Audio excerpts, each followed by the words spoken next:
So, Apple has come out with a new super slim iPad, the first new model since 2022. And they've run an advertising campaign for it, which they got horribly wrong and withdrew the advert and said sorry. But in that advert, they revealed something terrifying at the heart of their organisation, or in the hearts of the executive, all of them. A terrifying expression of cancel culture. I'll explain what all that's about after I've told you that I am granniopteryx.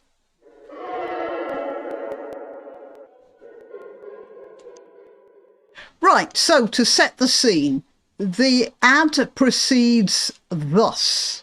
Now, I'm not going to play the advert. I'm a little worried about the copyright possibilities. So I'm just going to play a few stills.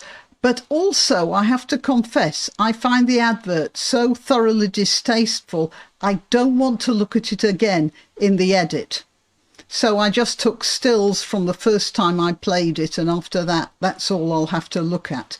And this is what the ad is. There are a number of bulky, but possibly beloved items in what turns out to be a crusher. USA Today have done a thing about it, and they say in the ad, an imaginary trash compactor-like contraption crushes musical instruments, a record player, a TV, a video game arcade machine, a sculpture and a painting, a chessboard, computers, books, sketches and cans of paint, with a rainbow of colours spilling over the side like blood. And they crush them all together to produce an iPad. So there are all these items in the crusher, and then the top comes down and you see in loving detail the guitar splintering. You see the lay figure. I've got one of those from my time when I was working as a portrait painter and an artist. I've got one of these as well. You see the lay figure, and it's there under the crusher, sort of like holding its hands up to protect itself. It's being squashed, and as I say, apparently not liking it. You see a model of a face being compressed. You see a music centre exploding. And finally, you see a couple of, well, they're like balls made to resemble faces with cute big eyes getting squashed. So the eyes are starting to bulge, and just before the last one is about to have its eyes pop right out, the scene cuts to the closed press with different coloured fluids just dribbling out down the lower jaw. And the final scene is a hand, a black hand, of course, holding the thinnest iPad ever made. The message being that all those handcrafted items, all those bulky things, all those cuddly, quirky little things, all those objects with which you might have had a sentimental and a physical attachment, they've all been replaced by Apple's digital version, which is now serving up to you what Apple wants you to have instead of the real thing.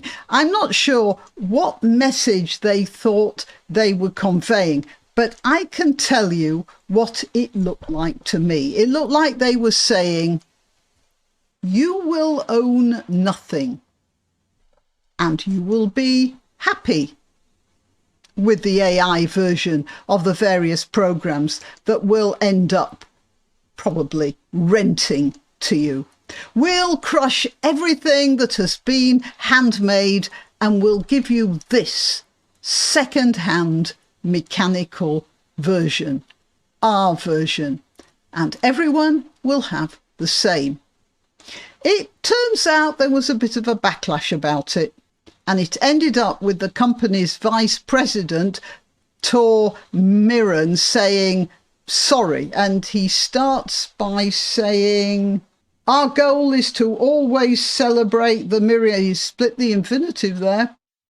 That's a bad sign. Our goal is always to celebrate the myriad of ways users express themselves and bring their ideas to life through iPad. We missed the mark with this video and we're sorry. And then he says something, I haven't found it here, something like creativity is in our DNA. Yeah, but whose creativity? I'm not suggesting that Apple people are not creative.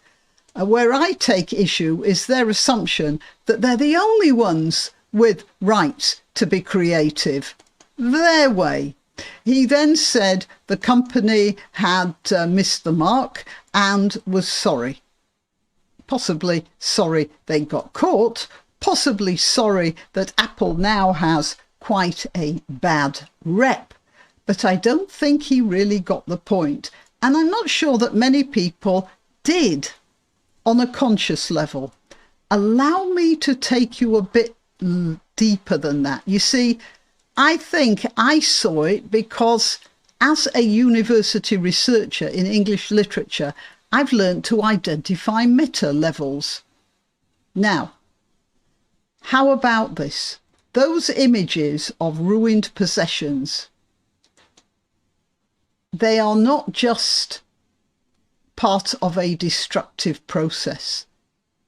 They are the absolute epitome of sadism. And they're the same sadism you see online when people mob together to destroy someone's life because they disagree with what they've said. It's the same process of watching them squirm as they're pressed until their eyes pop out. There are people, and the sort of people who work for Apple, I suspect, who will make up lies and release them to the press. They'll send letters to companies. They'll threaten friends, family, and employers. They'll do everything they can to crush that victim and will glory in the thought that he or she will, as a result of their concentrated pressing, will end up homeless, penniless, and with no future. And this they will celebrate with glee. They'll celebrate this sort of destruction because it's in the name of the brave, new, clearly designed world they think they're building, or at least they convince themselves that they're building. In fact, that advert is nothing more than a sort of playing out of every aspect of cancel culture that I can think of. So, Apple made a mistake.